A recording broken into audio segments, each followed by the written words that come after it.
후보자님께서 대법관 후보 추천위원회 위원장을 하신 적이 있어요. 그렇죠? 예, 네. 2016년. 대법관 인사청문회 때마다 늘 최근에 지금 질의가 되고 있고 후보자들이 답변하는 부분이 대법관 임기를 마치면 변호사 개업을 하겠느냐라고 묻습니다. 대법관이 나중에 변호사 하는 거에 대해서 어떻게 생각하십니까? 견해가 어떻습니까? 제가 일반적으로 평가할 수는 없을 것 같습니다. 대법관 출신이 왜 나중에 변호사 개업하는 문제가 청문회 때마다 이슈가 되고 본인들은 또 그렇게 하지 않겠다라고 지금 답변하는 것이 최근의 추세입니다. 왜 그렇게 되고 있다고 생각하십니까?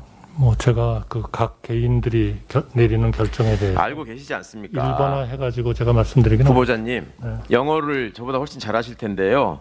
빅샷이라는 말이 있습니다. 무슨 말인지 아시죠? 잘 모릅니다. 잘 모르십니까 진짜로? 네. 거물이라는 말을 뜻하는 빅샷 용어고요. 특히 저희 로펌 업계에서는 후보자님 같은 분들을 모시게 되면 빅샷이라고 표현을 합니다. 로펌의 위상과 영업과 관련해서 많은 혜택이 기대되기 때문에. 그런데 지금 후보자께서는 내가 후배들한테 전화를 한 적이 없으니 이해충돌을 한 적이 없다. 단 한 번도 없다라고 말씀하시는데 우리가 상식적으로 영화 같은 걸 봐도요. 그 큰 어떤 범죄 조직의 두목이나 이런 사람들이 일일이 누구누구를 가리키면서 가서 뭐 어떤 방식으로 어떻게 피해를 입혀라 이렇게 얘기하지 않습니다. 어떻게 손봐주라고 얘기하지 않습니다. 그냥 그 친구 요새 잘 지내나? 잘 돌아다닌다고 하더라?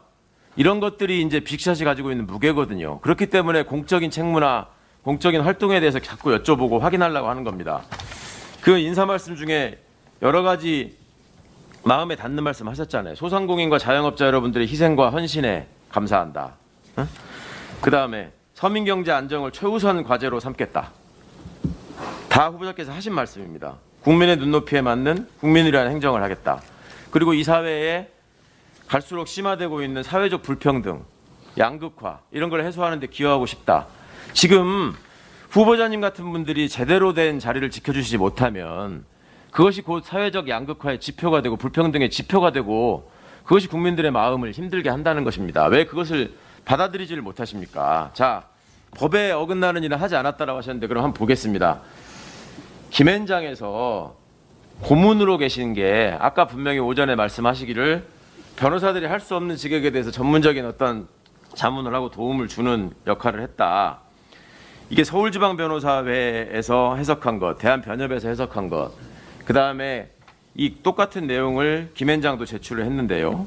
한번 보십시오. 직위나 명칭 여하를 불문하고 전직 고위공무원 등을 영입하는 경우에도 변호사가 아닌 이상 변호사를 보조해서 법률 사무를 처리하는 사무직원에 해당한다.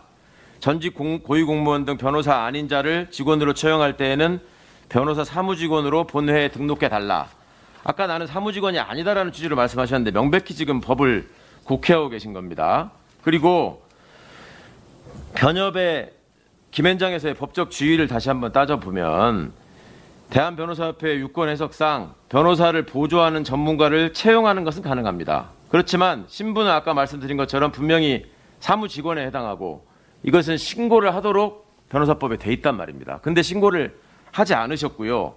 대한변호사협회 유권 해석을 다음을 보시더라도 비정기적으로 기타 소득 형태로 소득을 지급할 때 비로소 얘기하실 수 있는 근거가 일부나마 생기는 것이지 사무직원이 되는 고용계약 관계에서는 지금 후보자께서 말씀하시는 변호사가 못하는 일을 내가 도와줬다라고 하는 거는 지금 사무직원임에도 동업을 했다는 걸 자인하시는 것밖에 안 되는 겁니다.